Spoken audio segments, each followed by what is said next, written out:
Whether you're just starting to apply for college or whether you're already a college student well on your way to earning your degree, I want to make you aware of the 5 most common money pitfalls that affect college students so you know how to identify them and how to successfully stay well away from them.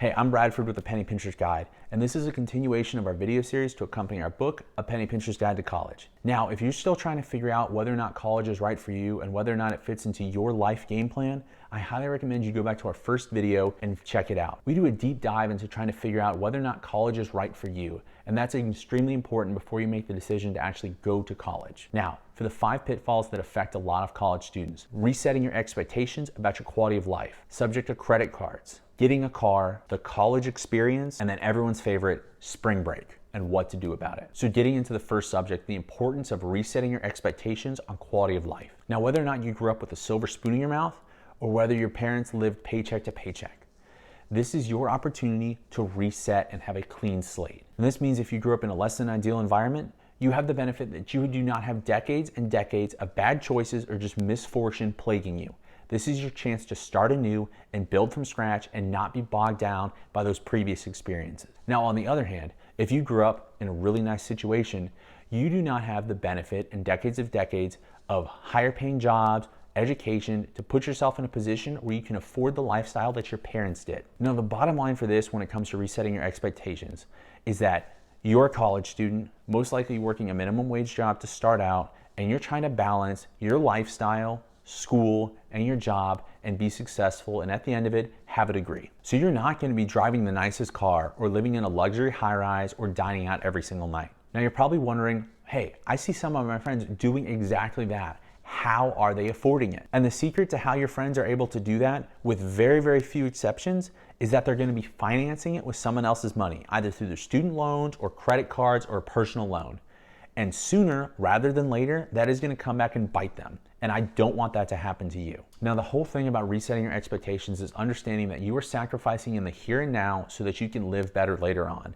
And Dave Ramsey has a great quote when it comes to this, and it is that you are living like no one else now, so later you can live and give like no one else. Now, the second thing I want to talk about is the danger that credit cards pose for students. Now, for many people, this is the first time being out on your own, and you're going to be bombarded by credit card applications from a variety of different people. You're going to learn what Visa, MasterCard, Citi, American Express, what all those names mean very intimately. Now, I'm actually personally a big proponent of credit cards if they're used wisely. The danger when it comes to college students is this is oftentimes your first time actually stepping into adulthood and having spending money and making those choices for yourself rather than your parents making them for you. So far, most likely, you've been living your life dictated by the choices your parents have made for you. And this is your first time tasting freedom, and a lot of college students take it way too far and dig a really big hole for them, at least financially, if not in many other aspects of their life. Credit card companies make a lot of money just based on you making minimum payments, thinking that you can use credit cards to finance a lifestyle that you couldn't otherwise afford. And that is a huge mistake. Look, as a college student, you don't have a bunch of credit history, and you're likely going to be getting a really, really high APR, probably 20, close to 30% on your credit cards when you don't pay them in full every month. If you go a month just making the minimum payments, you are paying a crap ton of interest to a credit card company and financing their lifestyle rather than setting aside money in the here and now so you can have a nice lifestyle later on. If you're thinking to yourself, that's not going to happen to me, I just want to throw some quick stats at you. 49% of American households carry credit card debt, with the average being almost $7,000 that they're carrying from month to month. Now, the interest on those credit cards is likely 10 to 20% for the average American family. And with you as a college student, it's likely to be much higher. That means they're paying on average in interest over $1,000 each and every single year just to be able to finance a lifestyle that they didn't want to wait until they can actually afford it. So they're paying a lot more in the long run than if they had waited until they were in a position to be able to buy what they want, but also at the same time, pay it off in cash. Now, another thing I want to talk about is the idea that you can just pay minimum payments and you'll be fine. Now, I can throw a bunch of math at you, but big picture, please don't do that. You're going to spend so much more in the long run by just paying minimum payments than if you just pay it off upfront. So credit cards can actually be a really good use source for you if you use them wisely, but please don't trick yourself into thinking that you're going to be the exception from the rule, especially among college students. If you have any doubt in your mind whether or not you can use a credit card responsibly, stay away from them with a 10-foot pole. Now going into the third area I want to talk about, and that's going to be cars. Now, you're gonna see some classmates that have really good cars. And in some instances, it's gonna be because their parents gifted it to them. And for them, hey, good for them. Their parents were able to do that. But for a lot of people, they're gonna be going out and financing a car so that they can have a nice car to be able to drive around. The most basic purpose of a car is to be able to get you from A to B. And if you have a bunch of extraneous luxuries piled on top of that, you're just throwing money away, especially when you're in a situation where that money should be paying for your tuition, or if you have anything on top of that, setting it aside so you have an emergency fund built up. Now, the great thing about a bunch of college campuses is that you're gonna be able to walk, bike, or take some sort of public transportation to most any of the places that you need to. Now, if you can avoid getting a car until later on, you're gonna be saving a bunch of money in terms of the gas that you'd be spending, the maintenance, all those oil changes add up, and the insurance premiums that you're going to be paying as a young 20-something who, hey, as a demographic, we don't drive that well and we get into a lot of car accidents.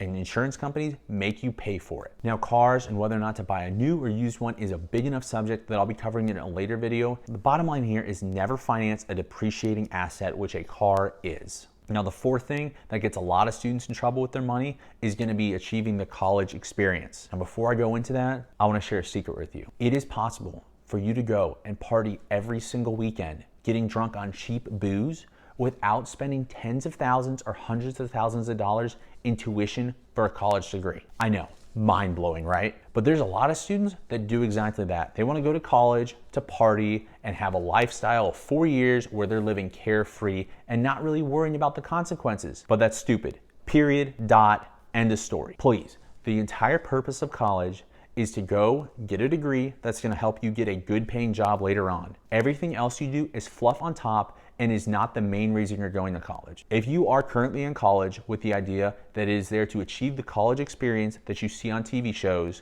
you're there for the wrong reason. And most likely, if you're not going to strap down and get a degree that's gonna help you get a good paying job later on, it is much better for you to drop out right now than to continue wasting your money and your time.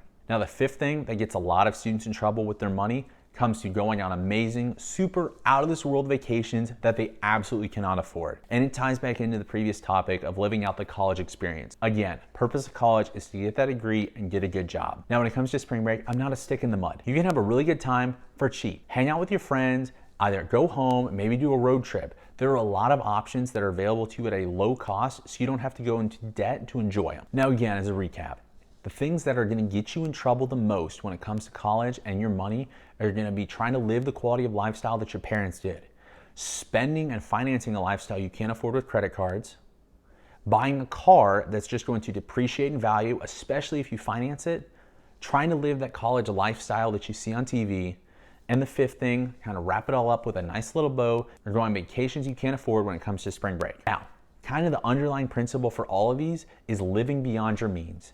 If you budget and live within your means, you're gonna be fine. Now, I do hope this video was helpful to you and didn't just come across as me chastising you for your lifestyle. I genuinely want you to be able to succeed with money, graduate college debt-free, and go on to live a long, prosperous, successful life. Now, again, thank you for your time today, and as always, just remember to pinch a little. Thanks for watching, and if you liked this video, make sure to check out the video that's on the left-hand side of your screen.